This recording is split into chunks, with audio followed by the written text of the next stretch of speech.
Hey guys, this is sort of a follow-up to my last review, the review of the UTG multi-shot shotgun. Link's right there if you haven't seen it already. I already had reviewed that gun and it was sort of a update video to show off my new sort of style of review that I wanted to try. It was more like some other famous reviewers. I just want to say thank you guys so much for the response on that.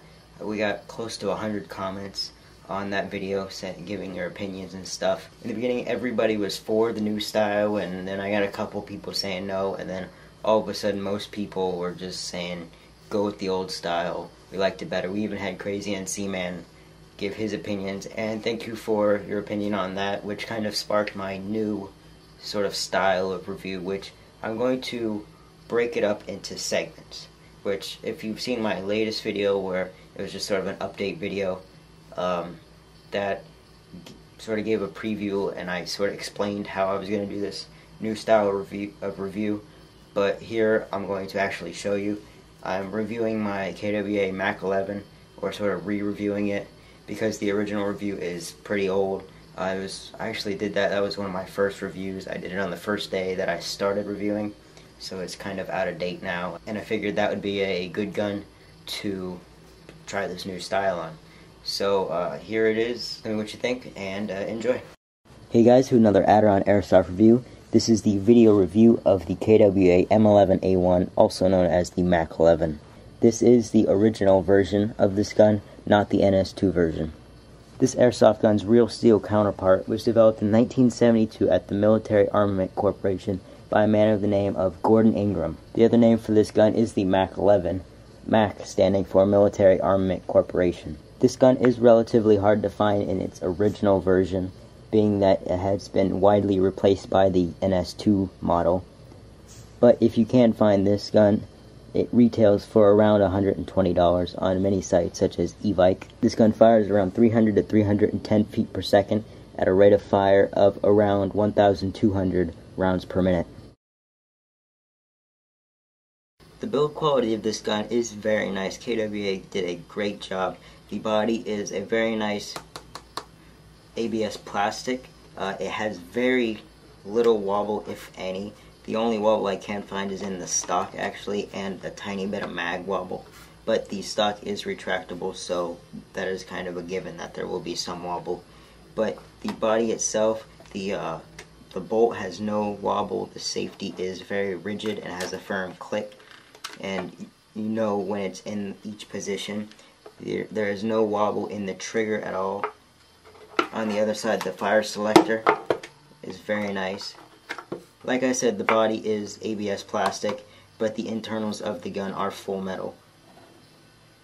The charging handle and bolt inside on this gun are made of magnesium, which will hold up to the blowback of this gun very nicely. No problems there, unlike the HFC version, which is made of plastic. That will shatter on you over time, whereas this, there will be a little bit of wear, but no breakage whatsoever. The stock, like I said, has a little bit of wobble, but that is a given with the retractability of it, but it is a full metal stock. Same with the magazine. The magazine is full metal, and I have orange tape on it just in case it is lost in the field. But it's a full metal magazine. It has some heft to it, probably a pound or close to a pound here. The gun itself probably weighs around 2 to 3 pounds, probably closer to 2 pounds. One thing that is very important though is when you put the magazine in, always make sure that the bolt is back, locked back. Do not insert the magazine when the bolt is forward. That will mess up the feeding of the gas, which can render your gun useless, and you'll have to pay another $30 or so to get another magazine. This gun does feature a sling mount on the front, which is more actually for a foregrip, almost made out of cloth like the real steel, where soldiers or anybody using this would put a piece of cloth on the front, a very rugged cloth, and sort of use it as a foregrip to hold onto to counter the recoil of this gun. For airsoft purposes, you could use this as a sling mounter the front of your sling here and the back on the stock. Personally, I just take this off. It's very easy. And then same with the stock. You don't really need a stock, being that this is a submachine gun. And there is very little accuracy involved with this gun. It is more just a spray and pray. So I would personally take off the stock and the sling mount, take off maybe a couple ounces and save yourself the hassle. This is a very nice gun, build quality wise. This gun is pretty simple to operate. Basically, your mag release is right here on the bottom of the grip. Your magazine goes in, has a nice click. There is a tiny bit of side to side wobble. That also is where my one of my reasons for putting on some tape on there. It takes out the mag wobble, but your mag release is right there. Just pull down and then pull your magazine out. I'm not going to do that right now, just to keep it there. Right here you have your trigger. Just simply, it's a very comfortable trigger and a larger, a relatively large trigger guard for fingers with gloves. Right here you have the safety and fire selector. Back is safe, forward is fire. Right now it is in fire, now it's in safe, and it has a nice click to it. I'm going to keep it in fire for demonstration purposes. Flip the gun around. You have your fire selector. Right now it is on semi-automatic, signified by this S. Flip it around, and you have, sorry for the oil right there, you have the F for full auto. It is very easy to switch back and forth. This gun, you're probably going to want to keep it on full auto, because it is sort of a very close range, last resort weapon that you pull out and just spray the enemy down in a wall of BBs. The magazine holds 50 rounds and gas is loaded in from the bottom. One minor flaw that I see with this gun is my propane adapter. I'm not sure if yours is the same, but you cannot feed gas through a propane adapter into this. The gas nozzle, where the gas actually goes in, is too far down.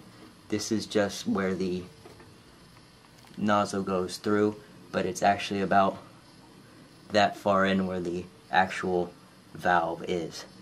So it works perfectly fine with green gas cans, but propane adapters, not so much. You have to get a small adapter or extension piece.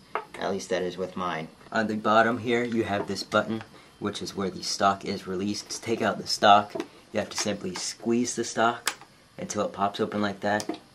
Open it up. You can keep it like that if you want for a short stock, or if you hit the button you can pull the stock out a little bit, giving it some extra length if you want to hold it against your shoulder or something like that. It is recommended to lube this to keep it easy to move in and out. It also can be removed if you just hold the button and pull the rest of the way, which is how I keep it, but for the video I'll put it back in. And it does click. This gun does feature 14mm counterclockwise threads, so you can put on a silencer. I would give the appearance of this gun a 9 out of 10. It does look very nice. The plastic body does have a bit of a shine, but nothing to worry about. The gun does not feature any special trades. KWA didn't really put their mark anywhere on this gun. The only markings are the semi and full auto and safety and fire markings, but overall it is a very clean looking gun. No unnecessary markings. There is a nice contrast between the metal pieces and the plastic pieces. The only con I do have with the plastic body is it does seem to hold on to oil, such as silicone oil that you would lube your gun with. Does seem to stick onto the plastic as well as the metal, and does require something to wipe it off, such as a sock, as a paper towel does not work very well. But overall, the look of this gun is very nice. My conclusion of this gun, first the pros. It has a nice weight to it, which could also come in as a con if you are small like me and try to conserve on weight. But for realism, the weight is very nice. The rate of fire is great. 50 round magazine, you can go through that in less than 3 seconds. At 300 feet per second to 310 feet per second, this is a great CQB spray and pray weapon for room clearing, going around corners. You're not going to hurt anybody with it. Build quality is great, and it is very simple to use. So, pros, it's a very nice gun to have. Cons, the wobbly stock is a bit of a pain, but like I said, I just take this off because I'm not even going to use it. Same with the sling mount. There's no real reason to have it unless you are going to put a sling on it. And it's not really even a sling mount, it's more of a front grip, I guess, but there's no recoil really to get over with this handgun. I mean, you shoot it and it gives you a little shake, but nothing serious. And make sure, once again, that you always have the bolt pulled back before you put the magazine in. Otherwise, great gun, well worth the money, and I highly recommend it. Comment, like, and subscribe, and see you later.